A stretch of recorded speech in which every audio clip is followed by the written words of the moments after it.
ಮೇಲೆ ಏನು ಕಂಬಿಗಳು ಕಾಣ್ತಾ ಇವೆ ಅಲ್ಲ ನಿಮಗೆ, ಇದೇ ಕಂಬಿಗೆ ಯುವತಿ ನೇಳನ್ನು ಬಿಗಿದುಕೊಂಡು ಆತ್ಮಹತ್ಯೆಯನ್ನು ಮಾಡಿಕೊಂಡಿರುವಂಥದ್ದು. ಸೊ ಸದ್ಯಕ್ಕೆ ಎಂಟ್ರೆನ್ಸಿಗೆ ಒಂದು ಹಾಲ್ ಇದೆ, ನಂತರ ಅದೊಂದು ರೂಮ್ ಇದೆ, ನಂತರ ಒಂದು ಅಡುಗೆ ಮನೆ, ಒಂದು ಬೆಡ್ರೂಮಲ್ಲಿರುವಂತಹ ಮನೆ ಇದು.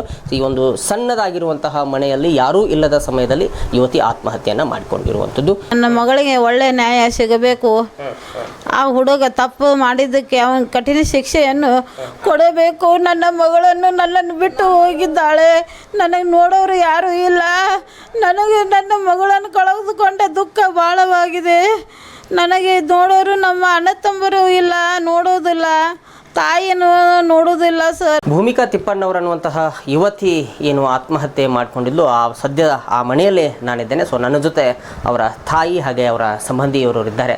ಅವ್ರನ್ನ ಮಾತಾಡಿಸ್ತಾ ಹೋಗೋಣ. ಈಗ ನಿಜಕ್ಕೂ ಒಂದು ಶೋಚನೀಯ ಪರಿಸ್ಥಿತಿಯಲ್ಲಿ ಇವತ್ತು ಮನೆ ಇದೆ. ಸೊ ಒಬ್ಬಳು ಮಗಳು ಅಂತ ಹೇಳಾಗ್ತಾ ಇದ್ದಾರೆ. ಸೊ ಈಗ ಆ ಮಗಳನ್ನು ಕಳೆದುಕೊಂಡು ಕುಟುಂಬ ದುಃಖದಲ್ಲಿದೆ. ಅವ್ರನ್ನ ಮಾತಾಡಿಸ್ತಾ ಹೋಗೋಣ. ಅಮ್ಮ, ಈಗ ತಮ್ಮ ಮಗಳು ಆತ್ಮಹತ್ಯೆ ಮಾಡಿಕೊಂಡ್ರು ಮೊನ್ನೆ, ಸೊ ಏನಾಗಿತ್ತು? ನಾವು ಮನೆಯಲ್ಲಿ ಇದ್ದಿದ್ದಿಲ್ರಿ ಸರ. ನಾವು ಹೊರಗಡೆ ಹೋದಾಗ ನಮಗೆ ಈ ಘಟನೆ ಆಗಿದ್ದು ಗೊತ್ತೇ ಆಗಿಲ್ಲ. ಮನೆಗೆ ಬರೋಣ ಉರ್ಲು ಹಾಕ್ಕೊಂಡಿದ್ರಿ. ಅದು ಉರ್ಲು ಡೋಂಗ್ರಿ ಸಾಬ್ ನದಾಫ್ ಕಿರುಕುಳದಿಂದ ಈ ಸಾವನ್ನು ಮಾಡಿಕೊಂಡಿದ್ದಾಳೆ ನಮ್ಮ ಮಗಳು.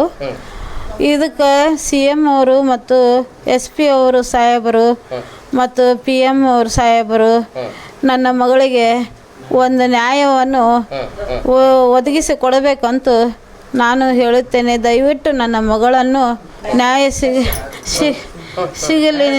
ಸಿಗಲಿ ಅಂತ ನಾನು ಹೇಳುತ್ತೇನೆ ಸರ್. ಈಗ ರೀ ಆ ಆರೋಪಿ ಏನಿದ್ದಾರಲ್ರಿ ಡೋಂಗ್ರಿ ಸಾಬ್ ಅಂತ, ಈಗ ಅವ್ರು ಅರೆಸ್ಟ್ ಆಗಿದ್ದಾರೆ. ಅವರು ತಮ್ಮ ಮುಂದಿನ ಹೋರಾಟ ಹೇಗಿರಲಿದೆ ಅಂತ ಏನು ಹೇಳ್ತೀರಿ ಅದಕ್ಕೆ? ನಾವು ನ್ಯಾಯ ಸಿಗಬೇಕು, ಅಲ್ಲಿ ತನ ಬಿಡಬಾರದು. ನನ್ನ ಮಗಳಿಗೆ ಒಳ್ಳೆ ನ್ಯಾಯ ಸಿಗಬೇಕು. ಆ ಹುಡುಗ ತಪ್ಪು ಮಾಡಿದ್ದಕ್ಕೆ ಅವನ ಕಠಿಣ ಶಿಕ್ಷೆಯನ್ನು ಕೊಡಬೇಕು. ನನ್ನ ಮಗಳನ್ನು ನನ್ನನ್ನು ಬಿಟ್ಟು ಹೋಗಿದ್ದಾಳೆ, ನನಗೆ ನೋಡೋರು ಯಾರೂ ಇಲ್ಲ. ನನಗೆ ನನ್ನ ಮಗಳನ್ನು ಕಳೆದುಕೊಂಡ ದುಃಖ ಭಾಳವಾಗಿದೆ. ನನಗೆ ನೋಡೋರು ನಮ್ಮ ಅಣ್ಣ ತಮ್ಮರು ಇಲ್ಲ, ನೋಡೋದಿಲ್ಲ, ತಾಯಿನೂ ನೋಡೋದಿಲ್ಲ ಸರ್. ನನಗೆ ಒಳ್ಳೆ ನ್ಯಾಯವನ್ನು ಒದಗಿಸಬೇಕು ಅಂತ ನಿಮ್ಮಲ್ಲಿ ವಿನಂತಿಯನ್ನು ಬೇಡಿಕೊಳ್ಳುತ್ತೇನೆ ಸರ್. ಈಗ ಎಷ್ಟು ಜನ ಮಕ್ಕಳು ತಮಗೆ? ನಮಗೆ ಒಬ್ಬಾಕಿನೇ ಮಗಳು ಸರ್. ಈ ಗಂಡಸು ಮಕ್ಕಳೇನಿಲ್ಲ? ಗಂಡಸು ಮಕ್ಕಳು ಇಲ್ರಿ ಸರ್, ಒಬ್ಬಾಕಿನೇ ಮಗಳು ರೀ. ಅವರು ನಮ್ಮ ಮನೆಯವರು ತೀರ್ಕೊಂಡ ಮೇಲೆ ಇಲ್ಲೇ ತಾಯಿ ಮನೆಯಲ್ಲಿ ವಾಸವಾಗಿದ್ದೇನೆ. ನಾನು ಕೆಲಸಕ್ಕೆ ಹೋಗುತ್ತಿದ್ದೇನೆ. ನನ್ನ ಮಗಳನ್ನು ಡಿಪ್ಲೊಮಾ ತನ ಓದಲಿಕ್ಕೆ ಕಲಿಸಿದ್ದೇನೆ. ರ್ಯಾಂಕ್ ಸ್ಟೂಡೆಂಟ್ ಆಗಿದ್ದಾಳೆ ಆಕೆನು. ಮುಂದೆ ಮಮ್ಮಿ ನೀ ಬೇಡ ಕಲಿಸೋದು, ಅಷ್ಟು ದುಡ್ಡು ಎಲ್ಲಿಂದ ತರ್ತಿ ಮಮ್ಮಿ ಅಂತ ಹೇಳಿದ್ಲು. ಬೇಡಮ್ಮ, ನೀ ಬಿಟ್ಟರು ಬಿಡು, ಒಳ್ಳೆ ಹುಡುಗನನ್ನು ಮಾಡಿಕೊಂಡು ಮದುವೆ ಮಾಡಿಕೊಡೋಣ ನಾನು ಅಂತ ಹೇಳಿದ್ದೇನೆ. ಇಲ್ಲ ಮಮ್ಮಿ, ಈ ಸದ್ಯಕ್ಕೆ ಬೇಡ, 2 ವರ್ಷ ನೌಕರಿಯನ್ನು ಮಾಡುತ್ತೇನೆ, ಮಾಡಿದ ಮೇಲೆ ಮಾಡಿಕೊಳ್ಳುತ್ತೇನೆ ಅಂತ ಹೇಳಿದಳು. ನನ್ನ ಮಗಳು ದುಃಖವನ್ನು ತನ್ನಲ್ಲಿ ತಾನೇ ಮುಚ್ಚಿ ಇಟ್ಟುಕೊಂಡಳು. ನನ್ನ ಮುಂದೆ ಏನು ಒಂದು ಮಾತು ಹೇಳಲಿಲ್ಲ ಸರ್. ಏನು ಮಾಡಿದ್ರಿ? ಈಗ ಇನ್ನೋರ್ವ ಅವರ ಸಂಬಂಧಿ ಇದ್ದಾರೆ, ಅವ್ರನ್ನ ಮಾತಾಡಿಸ್ತಾ ಹೋಗೋಣ. ಅಕ್ಕೋರ, ಈಗ ನೀವು ಏನಾಗಬೇಕ್ರಿ ಹೆಣ್ಮಗಳು? ನಾ ಅವ್ರ ಮಾಮಿ ಆಗ್ಬೇಕ್ರಿ, ಅವ್ರ ಮಾಮನ ಹಿಂತ್ರಿ. ಯಾಕೋರಿ ಈಗ ಆ ಯುವತಿ ಇದ್ದಾರಲ್ಲ, ಅಂದರೆ ಆ ಒಂದು ಕ್ಷಣದಲ್ಲಿ ಅವತ್ತು ಏನಾಯಿತು ಅಂತ, ನೀವು ಎಲ್ಲಿದ್ರಿ ಅವಾಗ? ಹಿಂಗೆ ನಾವು ಅವತ್ತು ಹಾಸ್ಪಿಟ್ಲ್ ದವಾಖಾನೆಯಾಗಿದ್ವಿ. ಈಗ ನಿಮ್ಗೆ ಅಂದ್ರೆ ಆರಾಮಿಲ್ಲದ ಯಾರಿಗೆ? ನನಗಾರೆ ಆರಾಮಿದ್ದಿಲ್ಲ, ನಮ್ಮ ಮನ್ಯಾಗ ಇರ್ತಾರ್ರಿ. ಅದೇ ನಿಮ್ಮ ಮನೇಲಿ ಗೊತ್ತಾಗ್ತದೆ ಅಂದರೆ ನೀವು ಆಸ್ಪತ್ರೆಯಲ್ಲಿ ಇದ್ರಿ ಅವಾಗ? ಹಾಂ, ಇದ್ದೆ ರೀ. ಈಗೇನ್ರಿ ಡೋಂಗ್ರಿ ಸಾಬ್ ಅನ್ನುವಂತಹ ವ್ಯಕ್ತಿ ಮತ್ತು ನಿಮ್ಮ ಅಂದರೆ ಈ ಹೆಣ್ಣು ಮಗಳಿಗೆ ಎಷ್ಟು ವರ್ಷದಿಂದ ಪರಿಚಯ ಇತ್ತು, ಹೆಂಗೆ ಅಂತ? ಈಗ 3-4 ವರ್ಷಲಿಂತ್ರ ಇತ್ತು ರೀ. ಅದು ಫೋನ್ ಹಚ್ತಿದ್ರಿ ಅವ. ನಾವು ಬೇದ ಬಿಡಿಸಿದ್ದೀವಿ ರೀ ನಮ್ಮ ಹುಡುಗಿಗೆ. ಬಿಡ್ಸೋಣ ಬಿಟ್ಟನಂತ ಅನ್ನಕ್ಕಿರಿ. ಇವ ಫೋನ್ ಹಚ್ಚಾಕಿ ಟಾರ್ಚರ್ ಕೊಟ್ಟಾನ್ರಿ. ನಮ್ಮ ಹುಡುಗಿ ಮರ್ಯಾದೆಗೆ ಹಂಚಿ ಬಿಟ್ಟಿನಿ ಅಂತ ಅಂದೈತ್ರಿ. ಅವ ಮತ್ತೆ ಹೊಳೆ ಟಾರ್ಚರ್ ಕೊಟ್ಟಾನ್ರಿ. ಈಗ 18 ವರ್ಷ ಮುಗಿದು ಅಲ್ರಿ, ಲಗ್ನ ಆಗಂತೇಳಿ ಟಾರ್ಚರ್ ಕೊಟ್ಟಾನ್ರಿ.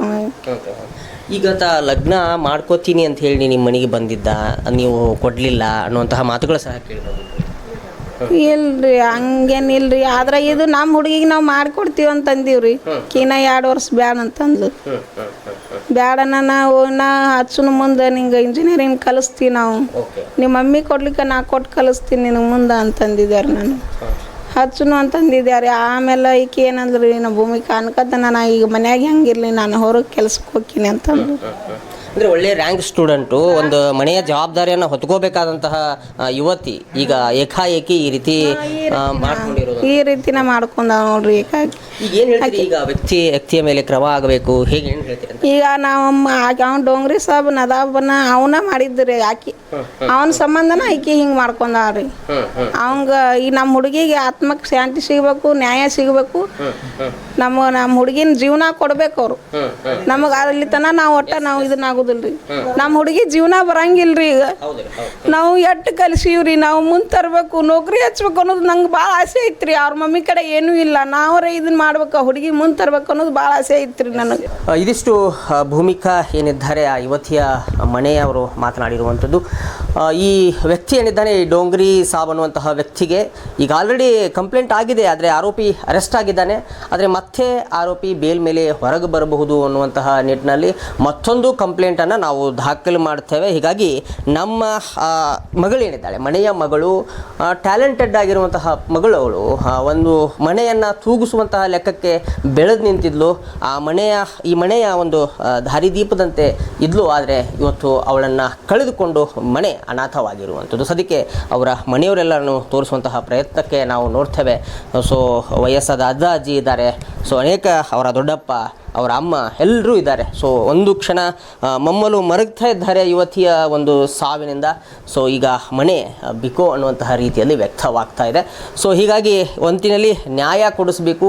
ನಮ್ಮ ಮನೆ ಮಗಳು ಹೋದ್ಲು, ಆದರೆ ಅವಳ ಆತ್ಮಕ್ಕೆ ಶಾಂತಿ ಸಿಗಬೇಕು ಅನ್ನುವಂತಹ ನಿಟ್ಟಿನಲ್ಲಿ ಈಗ ಮನೆಯವರೆಲ್ಲರೂ ಇನ್ನೊಂದು ಕಂಪ್ಲೇಂಟ್ ಮಾಡುವಂತಹ ನಿಟ್ಟಿನಲ್ಲಿ ಮುಂದಾಗಿದ್ದಾರೆ. ಸೊ ಈಗ ನಾವೇನು ನೋಡ್ತಾ ಇದ್ದೀವಿ, ಸದ್ಯಕ್ಕೆ ಅವರ ಮನೆಯ ಒಂದು ಹಾಲ್ನಲ್ಲಿ ಇದ್ದೀವಿ.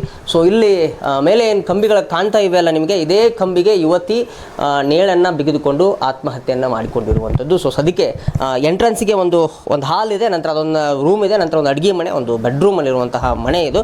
ಈ ಒಂದು ಸಣ್ಣದಾಗಿರುವಂತಹ ಮನೆಯಲ್ಲಿ ಯಾರೂ ಇಲ್ಲದ ಸಮಯದಲ್ಲಿ ಯುವತಿ ಆತ್ಮಹತ್ಯೆಯನ್ನು ಮಾಡಿಕೊಂಡಿರುವಂಥದ್ದು. ಸೊ ಇದಿಷ್ಟಾಗಿತ್ತು ಈ ಒಂದು ಯುವತಿಯ ಒಂದು ಮನೆಯ ಒಂದಿಷ್ಟು ಭೇಟಿ ಕೊಟ್ಟಿರುವಂತಹ ಕ್ಷಣಗಳು.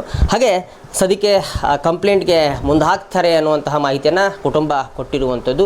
ಸೊ ಮುಂದೆ ಕಾದು ನೋಡೋಣ, ಆರೋಪಿಗೆ ಯಾವ ಥರ ಶಿಕ್ಷೆ ಆಗುತ್ತೆ ಅಥವಾ ತನಿಖೆ ಯಾವ ರೀತಿ ನಡೆಯುತ್ತೆ, ಪೊಲೀಸರು ಈ ನಿಟ್ಟಿನಲ್ಲಿ ಈ ಕೇಸಲ್ಲಿ ಯಾವ ರೀತಿ ತನಿಖೆಯನ್ನು ಮಾಡ್ತಾರೆ ಅನ್ನುವಂಥದ್ದನ್ನು ಕಾದು ನೋಡೋಣ. ಅಲ್ಲಿವರೆಗೂ ನಮಸ್ಕಾರ, ವಂದೇ ಮಾತರಂ.